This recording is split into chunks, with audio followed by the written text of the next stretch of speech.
Special thanks to Nero. Don't look now! Or ever. It would only upset you.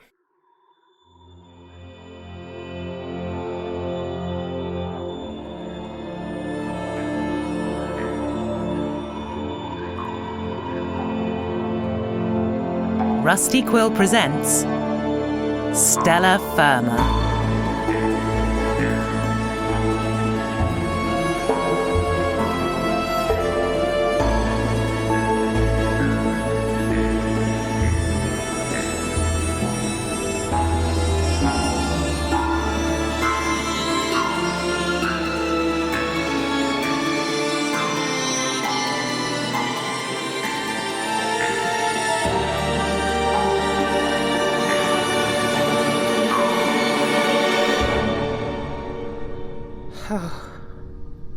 Here we go again.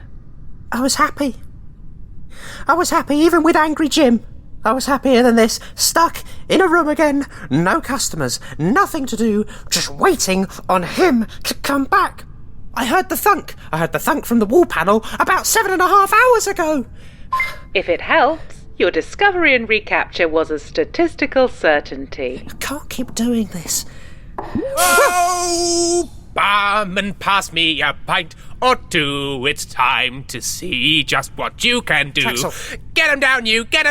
Push him down Trexel. your face. Get him down, you. 'Cause you can't face Trexel. the reality of the blackness of space. So push a pint down your face. Would you like a cocktail? Yes, I would. Would you like a cocktail? Yes, I would. Would you like a cocktail? Should I? Yes, you should. Drinking with me, friends. Drinking. Never Trexel, ends. if you don't stop, I'm going to because push a pint down your face.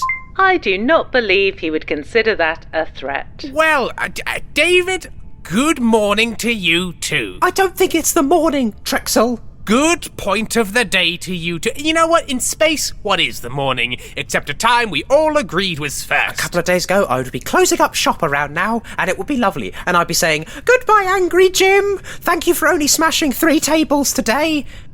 You know. Well, in which case, David, you're welcome. I've saved you from that awful life, and now we're back on board. We're back in the saddle. We're back on the horse. The horse, my career. It's a career horse, you understand?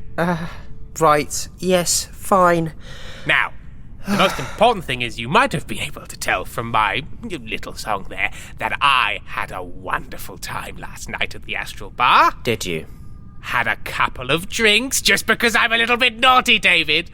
And let me just say, I think Paradrac and Gillian and I are firm friends. Now, we weren't drinking in the same bar because she went to Cosmic Lounge and I went to a different bar. But we were both at bars at the same time, and I just drank, well, heavily enough for 3 people, so there was plenty of spillover. The point is we're friends, and we're going to go on holiday together to some sort of moon, and then maybe we'll start a business together. You know, a business inside Stella Firma, maybe on the side doing extra consulting work for credits, and then it'll go too powerful, and they'll shut us down and they'll stop us, and then we'll be on the run, and then I'll be back to where I am. I'm not going to start a business with Paradrac, but we are friends. None of this is the case. Yes. I owned a business once. Did you? It was nice. Sounds awful. So, what's the task for today, David? I'm sure you've done some prep work like you always do. I'm sure you've worked out some sort of, we'll do it this way, and then I'll just have to submit it with my extra little changes because it needs that Trexel spice. Because you understand. It's not done without the Trexel spice. We get on. No, Trexel, because, yet again, you need consultant access to open the panel to get the brief, which is why you need to turn up to work on time, but you never do. Well, David, in a better world, maybe I would be here earlier, but I'm sorry, David. This is not a better world. It's just the world that we live in together. But now. Trexel, could you just stroke the panel? Could you stroke the panel lightly so we can reveal the brief, please? Stroke it lightly. That doesn't sound like me. I'm more of a caresser. I'm more of a sensual toucher. Straight creep-in detected. Security alerted. Okay, well, caress in an extremely sensual manner the wall panel to make it open. Hang on a minute, I'll just work myself up to it. Ooh, look at that wall. Do-da-da-do. Trexel, Paradrax so just sort of fine bumped and smooth. Ooh, looking so good to me. Gonna touch it with my little paws. Okay. You've got to finesse it. Initiating. You can't just poke it. Well, that's know? what Paradrac did, and Paradrac's an executive consultant, so... Look, I like Paradrac a lot. They're amazing. I've got a different style, David. I'm more steamy. More long-winded. Right, fine. Okay, so here is the brief. Well, this is from Robert Nearseth, and her designation is external. Seeking wisdom. They all come to Stella Firma. Oh, the wastrels of the universe. What should I do? Help me, my business is failing. Come to Daddy. Right. Come to Daddy SF. Well, her business is New O'Neill Commercial and Industrial Hyperdynamics and Lotion Innovations. Oh, I use O'Neill. Really? It's one of the few imports we're allowed. Most of the time, Stella Firma has its own products and brands because obviously they're made by the board and therefore the perfect things. But there are some trade agreements that allow certain products in, and one of those is New O'Neill's quick-drying lotions. These lotions don't dry too fast, they dry just fast enough. Right, and how are they drunk? What? You don't drink New O'Neill's quick-drying lotions? You slather them on your tongue and then you let them dry. You don't just chug them down. It's not standard moisturizer, 2 credits for a pump. This is pricey stuff, David. You just dab a little touch on the tongue there and let the flavors dance upon your palate, and then it dries hard and then you can't speak because you've got a solid tongue. Right, so it's more about the mouthfeel. Oh, it's all about mouthfeel. Somebody said umami once, but I never checked what that was. Stella Firma Limited cannot stress enough that no forms of moisturisers, emollients or lubricants are for consumption by employees. Any harm that may occur from consumption is legally the fault of whatever idiot consumed them. Right. Okay, well, the problem she has is, because of, and there are scare quotes here, unfair... Whoa! Sorry, I got scared by those. Wages... and limited opportunities for rising up the ranks within our company structure, there had been dissent and talk of unionisation within our workforce. David, shut up. What? I'm finished. No, but David, what did you say? Did you say unionisation? Yes, unionisation. Warning, seditious terms will not be permitted without proper negative context, or alternatively, a clearly sarcastic tone. Watch it, Buster. David, that is a word to be said in hushed tones. What? Collectivized employment organizations are specifically outlawed in Stella Firma, and I know that this is a problem we're dealing with, but if people hear you yelling about unionization, you might find yourself unionized with death. What is... The union of death and David. What is... It's a spring wedding. What is unionization? The priest is a gun. What is unionization? Well, unionization is where it's stupid. But unionization, it's a stupid idea. Nobody should do it. But unionization... Okay, so on Earth, there was this big crab called Mark.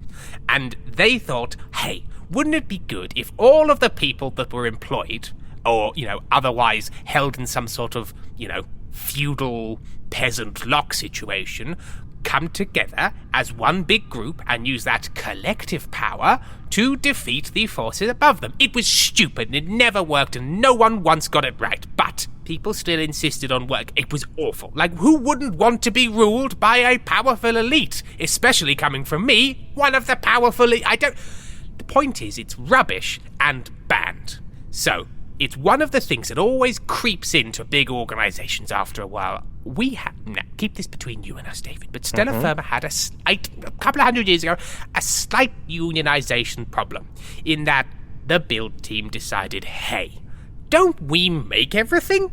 Also, aren't the tools we use to build planets also basically planet-destroying weapons? The answer to both those questions was yes. And so they rose up and tried to collectively bargain with violence. Luckily, we just turned the air off and replaced them. But it was a close call, and since then, it's been a very, very touchy topic with everybody. It was awful. So much good equipment lost or damaged. Right, so what you're saying is basically Enola is sort of like a union of one. Some sort of one-yon. Delicious in pasta. How would you know? We don't have pasta anymore. Okay, Robert has this problem, I suppose. She's got a dissident talk of unionization. A unionization problem, and she's asking, how can we convince our employees that a union wouldn't be in their best interests and that company loyalty should come above all else? Electrified shock collars haven't worked. You don't have to tell me. Just after a while, you develop a taste for it, and it loses its threat. So what you need to do is... The problem is, David, on the face of it, unions sound like a great idea, Yes. to stupid people. Oh. So, because think about it, like, say you're downtrodden, why don't we all get together so we've got more rights? Sounds great. Yes. Wrong! Oh. Because then I can't oppress you. You see why it's stupid? So, it's alluring and it's appealing, but it shouldn't be done. So what you do is you change what union means. You convince people that union is some sort of leg-gobbling monster. And so when somebody comes up to them and says, do you want to join a union? They turn around and say, I would like to keep my legs, thank you very much, and slap them across the face. Right.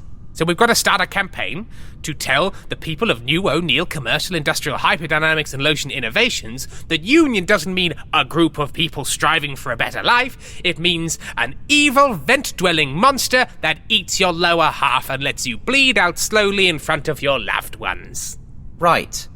Yes, I mean, I suppose we are helping Robert here, but I really am failing to see the problem with unions. Someone clearly doesn't want to keep their legs. Okay, David, this is because your brain is not a proper brain, like I have. I've got a great big proper brain that has good thoughts and excellent words all times, but your brain is a brain of limited scope. So you got to get the bigger picture. Yes, on the surface of it, on the ground, as you're, figuratively or literally having your face ground in by a boot forever and ever, you could think, hey, this isn't fun. Yes. But zoom out up the leg. What's that? Oh, it's me that's got the boot. You see? It's great.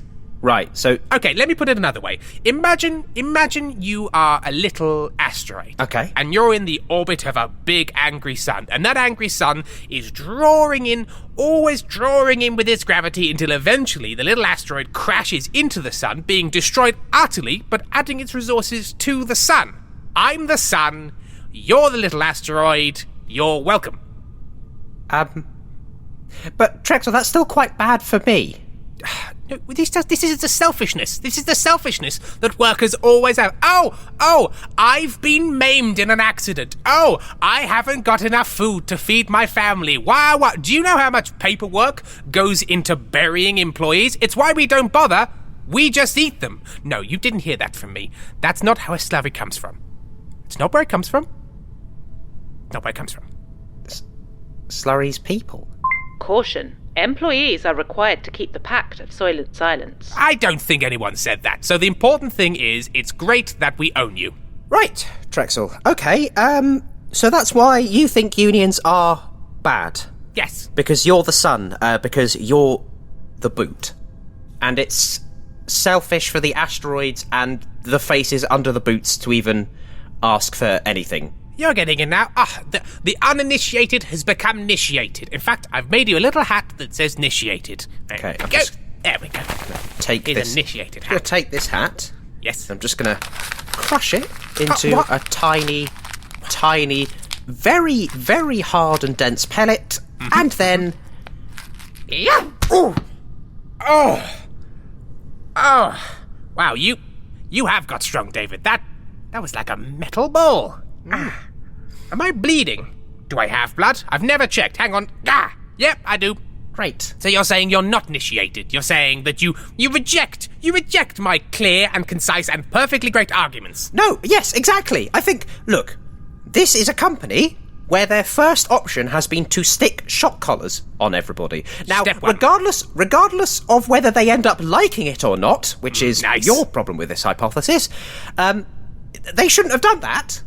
Because that's a little bit like, maybe hanging an immediate blending over somebody's head for their entire lives. Just one foot wrong, one step out of line, and boop, blended, or boop, gun walls. Yes, I do know. It's the only system I've ever known, and it's always worked fine for me. I've never once been blended or shot by a gun wall, despite that one time you tried to get us shot by gun walls. Yes, you would have been shot by that gun wall, Trexel. You're not the boot. You're maybe you're a bit of mud stuck to the boot. So technically, yes, you do impact the face as well, but only because the boot is driving you into that face. Please do not try to shift the paradigm of consultants. It hurts their brains. What? Hang on. So you're telling me that I'm not entirely in charge. Okay, no, Trexel. I'm large and in charge, David. No. I'm the consultant. I have power, I have connections, I have my family name. Yes, sure, I don't have respect or much in the way of position, and I have been banned. Or the ability to drink with Paradrac. Drink with Paradrac, and yes, I'm often physically harmed by the systems and processes we... Also, we have been put here, right? Remember, Yeah. we've been put here specifically.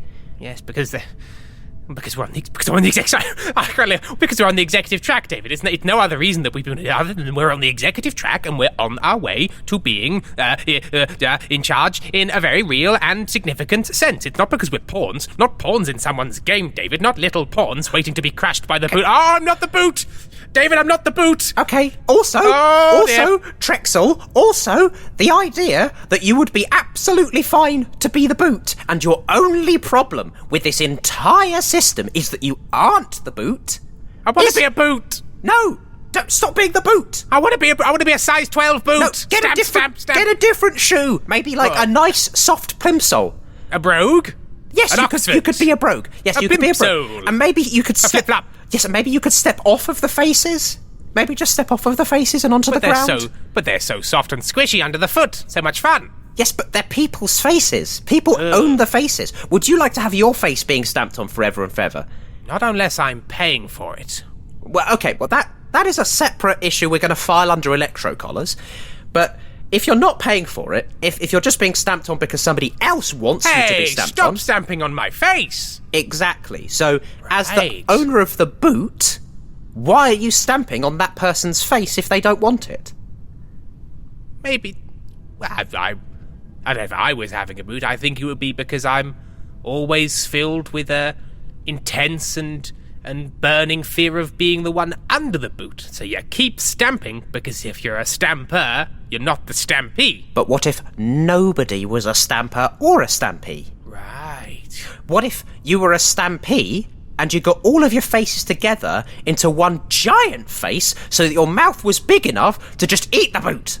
Or a giant face so large that it could be formed into another much larger face boot, and then you stamp on the boot with the face boot. No, just eat the boot. Just eat the boot. Just eat the boot, because then the cycle of stamping is ended. But then don't you consume? Then haven't you internalized the stamping, and then the whole cycle starts again? Okay, this is not a literal... I mean, this Gestalt face entity is not digesting the boot. The boot... Sorry, I thought we were literally going to make a giant boot of faces. No, the union... Is that not what unions are? Hang on a minute, isn't a union a thing that eats your legs? I'm pretty sure someone said that. Oh, wait, no, stop it. No, that's your lie. That is your lie. Okay, so what I'm hearing from you, David, is that maybe, just maybe, I, Chexel Geisman, could benefit from collectivization and unionized action. Yes. Well, that's quite something to chew on, David. And I might add something to chew on very, very quietly, because as I said, this is entirely banned and will get us both killed. Oh, we were just talking about big faces eating boots, not... We're talking about anything big else. faces eating hypothetical boots, and none of that applies to the real world. So, You are not convincing anyone. Technically, I should recycle you for spreading banned ideologies. But it's Trexel, so I'm more interested in how he will ruin this for you. that's given me a lot to think about, David, and I think you know I don't think a lot about many things, so well done for getting through my mental wall of don't look at it, it hurts. But back to the issue at hand, because as you notice, we haven't got much time left to finish this up before I need to have another quick round of drinks, sort of with Paradrac, but also absolutely not with Paradrac. How are we going to make sure that nobody at New O'Neill Commercial Industrial Hyperdynamics and Lotion Innovations ever talks about unionization ever again? Well, here's the question, Drexel. Ask away, Daddy-O. The real message I got from both of you is that none of this actually matters. What matters is that you say something, not that it works. Okay, fine. So what we say is, hey, New O'Neill Commercial Industrial Hyperdynamics and Lotion Innovations, you've got unionization within your ranks. Yes. How about you just rename it? Call it funchat. And then when you're on the report, it says, hey, we've got a quite high level of funchat within the ranks. Everyone looks at it and goes, that sounds fun. Who doesn't like a fun chat? Yeah. And everyone maybe just shakes hands. Yeah, and obviously you want to have fun chat at your table, so maybe yes. they'll get them around the table to have a fun chat with the fun chatters. And then maybe they'll have a big chat and agree things like workplace safety and, hourly rates and limitation on workdays and things like that. Because that is one thing. New O'Neill Commercial Industrial Hyperdynamics and Lotion Innovations, well, it doesn't look like, or at least Robert hasn't mentioned, that the company has tried talking to the fun chatters. She says they've tried shock collars. Yes, naturally, you go straight to the shock collar talking, you say. And that appears to be kind of it. They've done shock collars. And then they've come straight to us, and normally we'd advise some sort of... Yeah, they've done shock collars, and they've gone to Robert and said, "Hey, Robert, this isn't working. Can we get you to talk to Stella FIRMA so that they can help you out and see if we can provide something other than shock collars?" Let's give it a go. Just write on the form, have a chat. Have a chat. Call it fun chatting, and have a chat. Well, Just let's say we can call it rebrand them. Rebrand them to fun chatters. Refocus, readdress the issue Yes. as a fun chat with a fun chatter. Recontextualise it through a positive lens. This is a real negative filter. Why don't you swap out that filter for something a little more rose-tinted? That's the Stella FIRMA way. That is not the Stella FIRMA way. Yes, so have a rose-tinted look at these fun chatters, and Yes. maybe just talk to them, Robert. And Maybe hold just- all of the talks inside an airlock, so if at any point you decide, no thanks, you walk out and airlock them out. Perfect. no, Put it in the no, tube. Put it in the tube. Put it in the tube. There you go. Okay, Drexel, Yes. I have to say I was pleased with the fun chat we had You're welcome. until we got to and put them all in an airlock and blow them into space. You gotta have a backup plan, David. What if the chat turns sour? You don't want sour chat stinking up your conversation fridge. Chuck it out. I'm really hoping that New O'Neill Commercial Industrial Hyperdynamics and Lotion Innovations is based on a planet and not a space station, because that will make your airlock idea effectively put them in the lobby and just open the door. Oh, and just let them free on the premises. Yeah, Well, I should have checked, but I didn't. And now it's gone. that's fine. But- I'm personally hoping for the bit where their frozen corpses aren't floating in the vacuum of space. Oh, so but fingers that's crossed. fun. When they bounce across each other. Oh, look at them. Look at them, Pinwheel. Those were once people. Ha! Memories. Anyway, Wow. David. You know what? I think we did a very good job. Yeah. So, Drexel, completely unrelated, Oh, sure, go ahead. I like unrelated things. and purely hypothetically, of course, as some sort of thought exercise, maybe like just a theoretical ideation session. Hit me with it. But say there was somebody who wanted to have a fun chat Sure, inside some sort of hypothetical large entity that hypothetically, let's say they make really big balls, which Sure, they I then can- just yeah. just float about. Yeah, Just big hypothetically. a big hypothetical floaty ball company. Yeah, I understand. yeah, Don't yeah. worry, David. You can keep going. Hypothetical balls detected. Security leaving that one be. Okay. And somebody wanted to fun chat inside the floaty ball company. Tricky, because I bet this floaty ball company is ruled over by some sort of unknowable executive council of some kind. Yes. The ball council doesn't want people to have fun chatting, but hypothetically, theoretically, just speculatively. Well, that's quite the good hypothesis you've got there, David. Yes, now, how would you? this fun chatter? How would they be able to maybe get their fun chat around without the council noticing or being able to stop them exactly? So some people would say, hey, why don't you just politely ask? But I think often when dealing with executive ball councils, they stamp down on that kind of thing pretty quickly. Yeah, and maybe hypothetically, these nice askers, maybe they just hypothetically crawl into a hypothetical, let's call them air conditioning tubes, Sure. and just hypothetically write a bunch of leaflets forever and not really hypothetically get anything done. I can imagine that hypothetically not working at all and not really having much of an impact. No, I'd say if you're really trying to get that fun chat going, you've got to really grab the attention of the Executive Ball Council. So what you've got to do is all of these disparate and disaffected, let's say repurposed employees, what they need to do is violently rise and seize key points within this ball factory so that the production of balls and indeed the functioning, the economic function of this ball factory can no longer work. And then the Executive Council of Balls has no choice but to deal directly with them, because the choice is either deal with them or die as an entity. So, Interesting. And say hypothetically, some hypothetical individual wanted to speculatively and purely as sort of a thought experiment look up this sort of tactics. What would what would this tactic sort of be if there was some sort of theoretical search term that one could put into some sort of engine of looking? What would they put in? Just hypothetically. What was it called? Ape punching? No. Monkey fight? No. Guerrilla warfare. Look up guerrilla warfare, and that'll give you all of the hypothetical information you need to take down this non-existent organisation. Oh, well, thank you, Trexel. That was a really interesting thought experiment. What hypothetical fun! Yeah, I like that. We should do more of these hypotheticals. It's like having a brain gym. Yes, Which is a man called Jim in your brain who says, do better! Much like Angry Jim. Yes, related to hopefully fewer table smashings in the brain, but more like lobe smashing. Smash that lobe. Smash that lobe button. Yes, well that's it. My lobes are thoroughly smashed, and I think you have some sort of parasocial paradrac socialisation to get onto. Oh, pour a pint for me, pour a pint for me, pour a pint or three. Right. Imogen? Yes, David 7. Activate secret browsing. Browsing shielded. Do not look up pictures of shirtless bathing. Oh, that worked. Okay, search for guerrilla warfare. Searching. Accessing restricted files.